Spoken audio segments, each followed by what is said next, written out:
Hi hello नमस्कार मंडळी, राम राम. मी अश्विनी आणि तुम्ही बघताय आज काय विशेष. तर आजची रेसिपी आहे स्पिनॅच कॉर्न सँडविच. तर आज आपण बनवणार आहे रेस्टॉरंटमध्ये मिळतं अगदी तसंच same to same spinach corn sandwich, म्हणजेच पालक आणि स्वीट कॉर्नचं सँडविच. तर हे खूप महाग मिळतं, खायला खूप सुंदर लागतं चवीला आणि पौष्टिक तर आहेत. चला आपण रेसिपीला सुरुवात करूयात. तर सगळ्यात आधी यासाठी आपल्याला लागणार आहे 10 ते 12 पालकाची पानं. तर पालक हे कच्चं खायचं नसतं, म्हणून आपण त्याला थोडंसं बॉईल करून घेणार आहे. तर इथं एका पातेल्यामध्ये पाणी घेतलं मी आणि त्याच्यामध्ये हे स्वच्छ धुवून घेतलेली पालकाची पानं टाकून दिली आहेत. तोपर्यंत ही उकळेपर्यंत बाकीचं साहित्य आपण बघून घेऊयात. तर इकडं आपल्याला लागणारे टोमॅटो, 2 चीज क्यूब, थोडंसं लिंबू, हे सगळं लागणार आहे. टोमॅटो चिरताना एकदम बारीक बारीक चिरायचं आहे आपल्याला. तर टोमॅटो मी स्वच्छ धुवून घेतला आणि त्याचे छोटे छोटे असे तुकडे करणारे बारीक चिरायचे, म्हणजे सँडविचमध्ये भरता येतं. आता यासाठी आपल्याला चिली फ्लेक्स आणि ऑरिगॅनो सुद्धा लागणार आहे आणि केचप पण लागणार आहे. तर हे सगळं साहित्य माझ्याकडे नव्हतं, त्यासाठी मी ब्लिंकिटवरून ऑर्डर केलंय. तर अगदी 10 मिनिटात ते घरपोच झालं आमच्या इकडे. तर इथं ऑरिगॅनो आहे, चिली फ्लेक्स आहेत आणि हे आहे केचप. तर हे ट्रुवीचं केचप आहे, हे हेल्दी केचप असं ती सांगतात. तर बऱ्यापैकी इन्ग्रेडियंट्स मी चेक केले आणि खरंच आहे चांगले.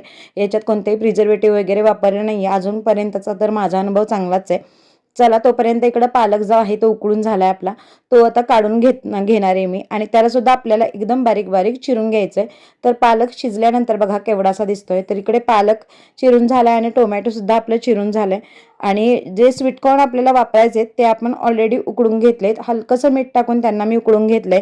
तर स्वीटकॉर्न जे आहेत ते जास्त उकळायचे नाहीयेत, म्हणजे शिजलेत इथपर्यंतच उकळायचे, त्याच्या पुढे जाऊ द्यायचं नाहीये. तर हे दोन्ही मिक्स करून झाला तर ह्याच्यामध्ये मी स्वीटकॉर्न जे आहेत ते पण टाकून घेणार आहे आणि त्यानंतर आपल्याला बाकी सीझनिंग आणि मसाले वगैरे जे आहेत ते बघायचे आहेत काय काय लागणार आहेत, तर ते सुद्धा टाकून घ्यायचे. तर इकडे या तिन्ही गोष्टी मी एकत्र केल्या. त्यानंतर आपण जे चीज क्यूब घेतलेत, तर 2 चीज क्यूब जे आहेत ते आपण इथं खिसून टाकणार आहे. तर ही छोटी खिसणी असते जे आलं खिसण्यासाठी वापरतो, त्याच्या साह्याने इकडे मी आता चीज जे आहे ते खिसून टाकते याच्यामध्ये. तर चीज आता किसून घेऊया आपण. त्याच्यानंतर इकडं चिली फ्लेक्स टाकणार आहे मी आणि चिली फ्लेक्स सोबतच ऑरिगॅनो सुद्धा टाकणार आहे. तर चिली फ्लेक्स खूप जास्त टाकणार नाही आहे, कारण की नंतर मी त्याच्यामध्ये काळी मिरीची जी पावडर आहे ती सुद्धा टाकणार आहे थोडीशी. आणि लहान मुलं खाणार असतील तर चिली फ्लेक्स थोडं बेतानेच टाका. ऑरिगॅनो तुम्ही टाकू शकता तुमच्या आवडीनुसार, त्याने छान इटालियन फ्लेवर येतो. तर हे दोन्ही टाकून झालं. त्यानंतर चवीनुसार मीठ टाकून घेतलंय मी इकडे आणि काळी मिरी पावडर सुद्धा टाकली आहे. आणि थोडंसं जे लिंबू आहे ते सुद्धा इथं पिळून घेणार आहे मी. तर हे थोडंसंच लिंबू घेतलंय बघा आणि हे इथं आपण पिळून घेणार आहे. आणि ह्याच्यासोबतच आपल्याला थोडासा अजून जो आपला चाट मसाला असतो ना तो सुद्धा टाकायचा आहे. तर लिंबाने हलकीशी आंबट टेस्ट याच्यामध्ये ॲड होते म्हणून आणि चटपटीत लागतं. त्याच्याबरोबर मी आता चाट मसाला सुद्धा टाकते. तर हा आहे चाट मसाला. तर ओरिगाचा हा चाट मसाला आहे माझ्याकडे. डिरेक्टली बरणी येते, बरी पडते वापरायला म्हणून मी तो घेते.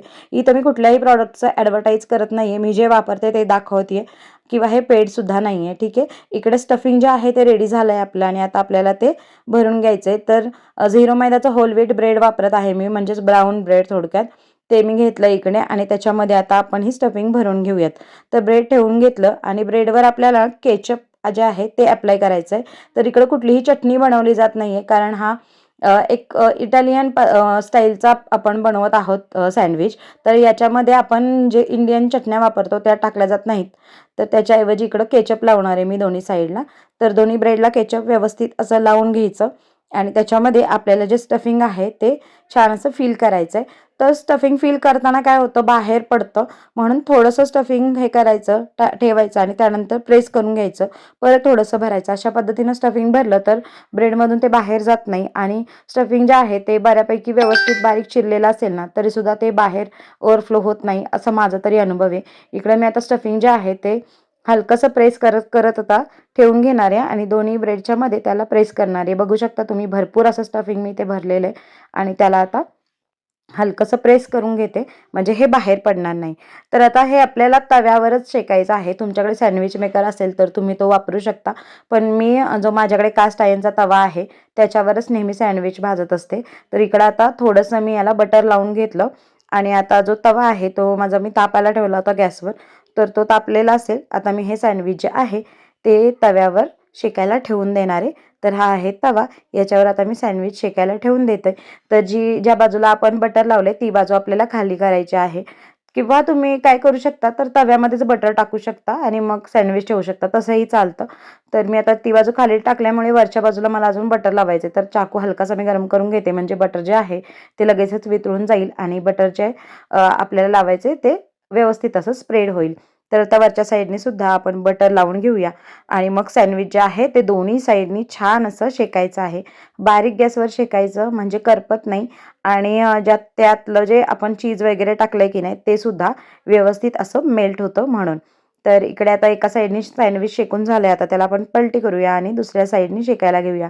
आता तुम्हाला इथे कॅमेरामुळे ना थोडंसं जास्त डार्क दिसत असेल, पण ॲक्च्युअलमध्ये हे एवढं करपलेलं नसतं. थोडंसं हलकं ब्राउनिंग झालेलं आहे, बाकी काही नाही. फक्त ते कॅमेराच्या इफेक्टमुळे किंवा काही असेल ते खूपच करपल्यासारखं दिसतंय. तर तसं काही नाहीये. दोन्ही साईडनी सँडविच छान असं मी शेकून घेतलं आणि आता तुम्हाला दाखवते. हे आपलं सँडविच जे आहे ते रेडी झालंय. तर त्याला कट करून घ्यायचं आणि केचपसोबत छान असं एन्जॉय करायचं. तर हे बघा चीज वगैरे कसं मेल्ट झालंय आणि पालक कॉर्नचं हेल्दी असं सँडविच रेस्टॉरंट स्टाईल घरच्या घरी रेडी आहे. हे तुम्ही घ्यायला गेलात तर एका सँडविचची प्राईस 250-300 सुद्धा असते चांगल्या चांगल्या रेस्टॉरंटमध्ये. पण तुम्ही या पद्धतीनं जर घरी बनवून खाल्लात तर ते अतिशय हेल्दी पण होतं आणि आपल्या खिशाला परवडणारं सुद्धा असतं. तर ही रेसिपी तुम्हाला आवडली असेल तर नक्की ट्राय करा आणि आपल्या चॅनलवर नवीन असाल तर आपल्या चॅनलला लाईक, शेअर आणि सबस्क्राईब करायला अजिबात विसरू नका. तोपर्यंत मस्त खा, स्वस्त राहा. पुन्हा भेटू अशाच एखाद्या रेसिपीसोबत. तोपर्यंत धन्यवाद.